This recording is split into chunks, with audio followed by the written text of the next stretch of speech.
everyone and welcome. So I just wanted to take a little bit to show you guys my Halloween themed slime. I call it Pumpkin Crunch because it's very crunchy and I don't know, but it looks kind of like pumpkin guts to me. So then if I put that in a little swirl, then you guys can probably hear that crunch. And it's very thick and nice. So I'm just going to give you guys a little bit of a close-up for ASMR.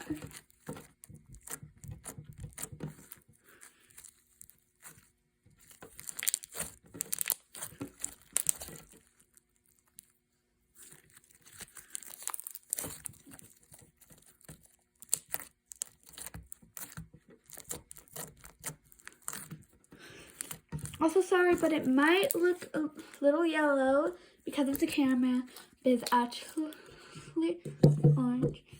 And thank you so much for coming, and I hope to see you next time. Bye!